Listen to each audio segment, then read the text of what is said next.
Я просто помню пение отца моего.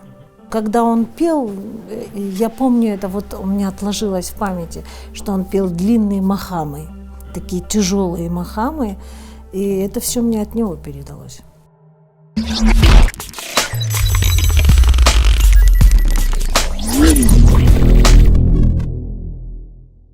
Меня зовут Афизия Касара, Асан Хазы.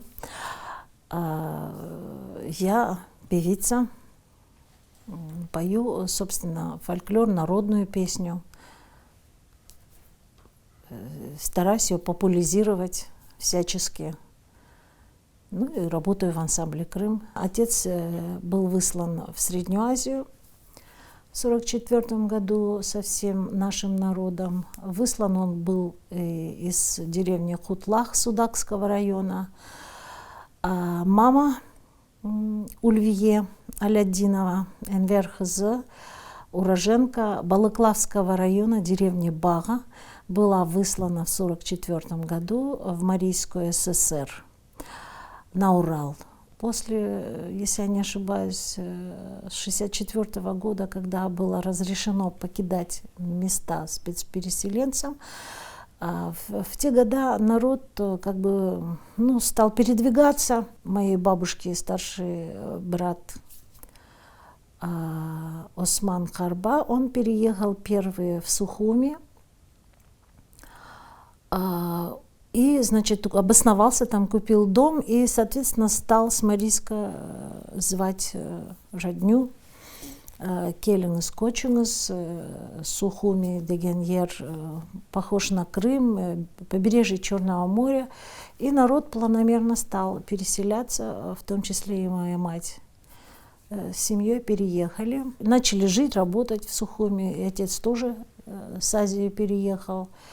Видимо, началась халха-расында в народе, что вот можно передвигаться куда угодно, но только не в Крым.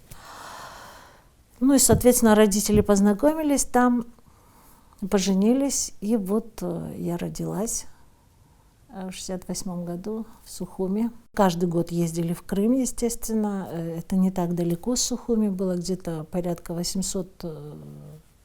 около 800 километров до Крыма. Мы каждый год ездили, естественно. На протяжении всего этого времени отец растил нас на том, что рано или поздно мы переедем в Крым. Крым – это наша родина, что вот Судак, Хутлах мы все время посещали, и Хутлах, и ездили по родне, которые уже на тот момент переселялись. Это была вербовка тогда, по-моему. Кто-то своими силами и стараниями переселялся. Яркий момент, когда мы на палубе парома, на верхней палубе, и отец показывает пальцем на керченские Керчь-Тарафа и говорил: «Анабахыңыз, баллар, о тарафы Крым». Но как бы мы Керчь, он же сам, это же степной район, собственно, там ничего красивого нету, но жили мы в Сухуми. Понятное дело, что бешеная зелень, круглый год зелень, море, тепло, там не было такой, горы красивые.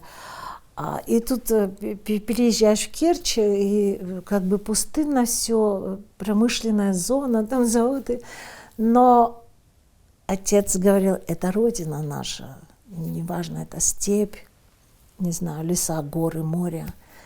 Ну, вот это мои яркие воспоминания о тарафы Крым. На тот момент у каждого в семье была пластинка большая Сабрия Реджепова, поет Сабрия Реджепова.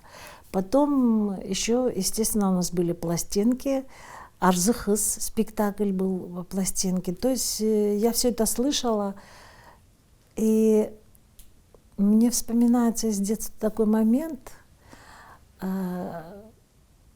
Меня зовет моя она. Афизия, я думала, что я что-то натворила, как любые дети что-то творят в жизни, там могут. Но я прибегаю, а мама поставила пластинку и говорит: Диня. То есть она убиралась в доме, решила открыть проигрыватель, поставить пластинку и звучала песня, ей в этот момент захотелось, чтобы ее слышала я. То есть песня была Сабри Реджепова «Хайняна векелен». Хайнянанın nesi var, зурна кибик сеси var.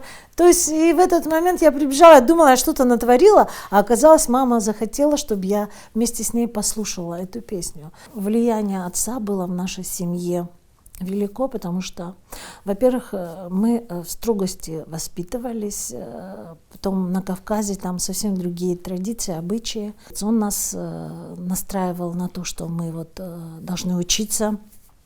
Музыкальная школа, конечно, мы все ходили в музыкальную школу, закончили ее, я по классу скрипки ее закончила. Отец очень хотел, чтобы я поступила в музыкальное училище по классу скрипки. Ему очень нравился этот инструмент.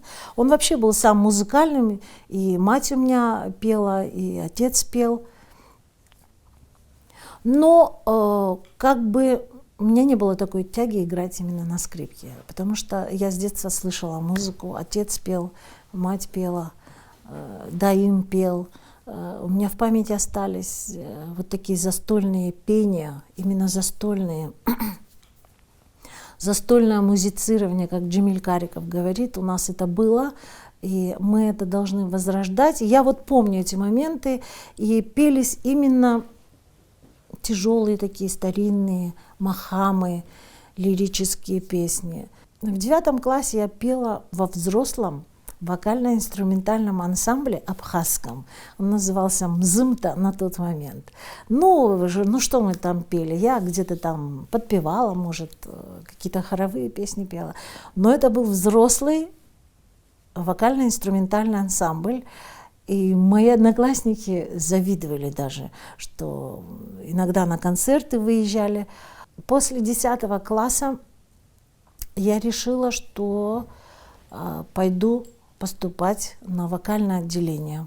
Сухумское музыкальное училище. Я прошла как бы прослушивание и поступила. Кстати, в этом училище учился Джемиль Кариков. Pencereden kar geliyor, pencereden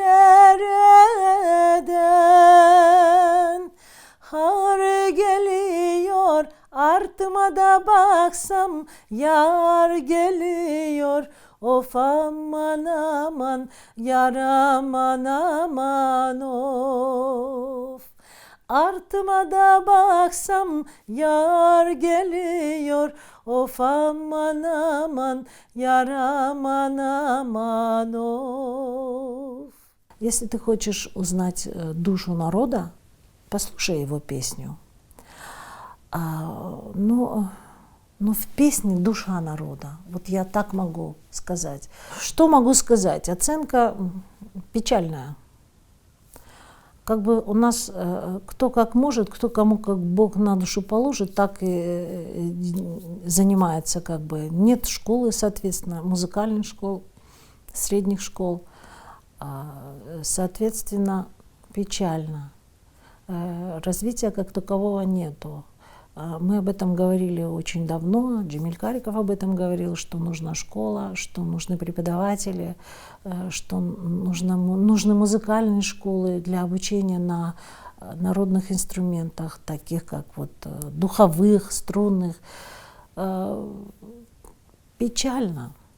Но я думаю, что это должно быть на государственном уровне, потому что частными лицами, силами это не преодолеть.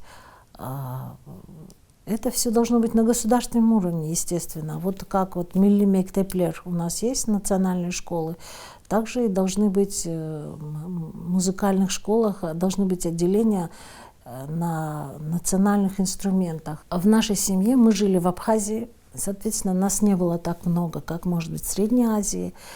Но мы жили и среди чужих, да, будем так говорить. И религия была другая, языки, естественно, там жило много национальностей. И греки жили, и грузины, и менгрельцы, и абхазцы, и армяне, и русские жили. Соответственно, нас было мало, и у нас было табу. пришли в дом, зашли за порог, разговаривать на родном языке. У нас даже было такое, что отец иногда был сильно зол, ну, всякое на работе может быть. И когда он слышал речь не на родном языке, он даже нас наказывал иногда. Русской тега отец так говорил, поэтому каждый должен начинать с себя. Вот, например, когда у меня родились дети, то есть у нас принято было, она тильде лафетмек, когда родились у меня дети, естественно, менің тілім айланмайды, баланин русча лафетмее, так было заведено у нас. И, соответственно, мои дети до детского садика, они не знали русской речи. То есть уже в детском саду, понятное дело, как и любой другой ребенок, легко схватывает другие языки. Ана тили, почему говорят? Ана тили, демек, анадан бағланган тель, то есть от матери. Я считаю, что состояние нашего языка полностью зависит от семьи, в частности, от матери. Если мать разговаривает с ребенком, она тильде, не знаю, на бытовом, на диалекте каком-то, неважно. Главное, чтобы она разговаривала. Балачығым, хозычығым, евлядым. Если идет от матери, то все у нас не потеряно. Все. Я очень надеюсь на это, поэтому я призываю всех молодых матерей, бабушек, непременно evde ana tilde laf etmek. Когда у кого случается какое-то горе, не знаю, вот, например, часто бывает, что кто-то заболел в Фейсбуке, что собирают людей, благотворительные концерты, кстати, я всегда участвую, если нужна помощь, всегда, никогда не отказываю, принимаю участие, потому что помогать всегда нужно.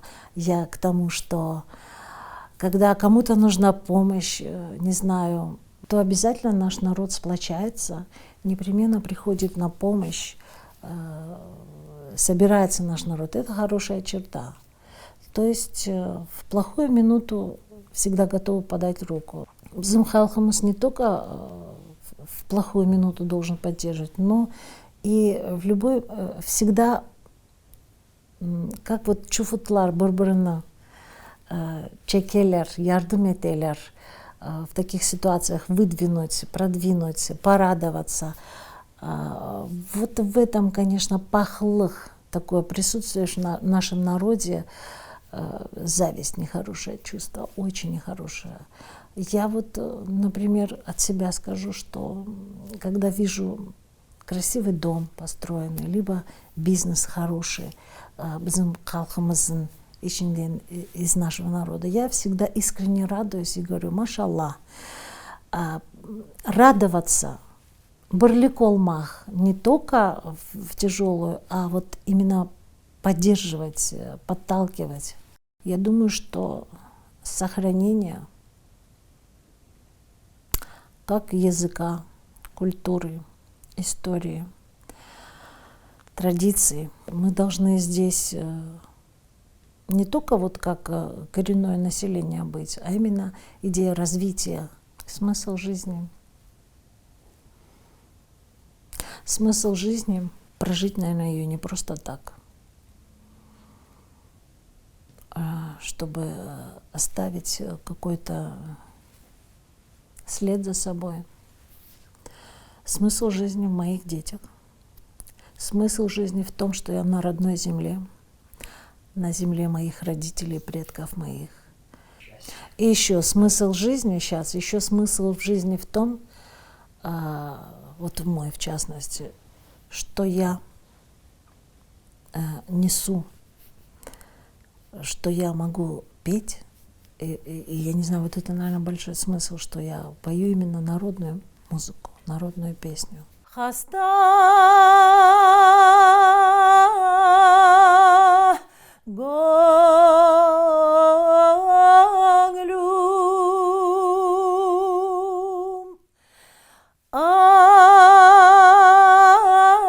asla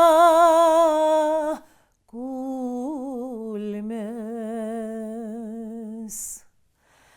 halımdan kimse bilmez.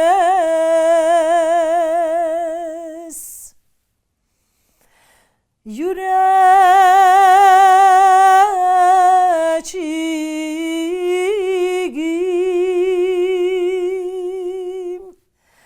parça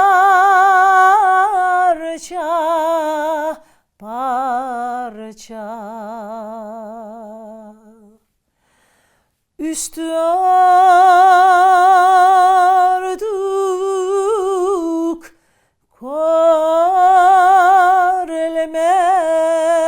görülmez.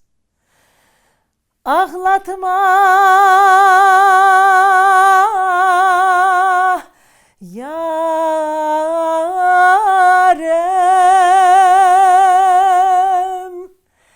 sen dostunu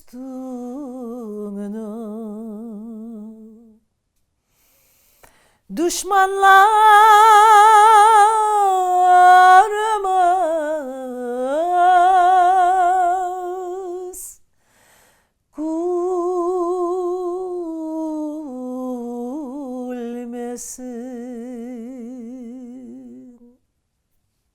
gülmesin.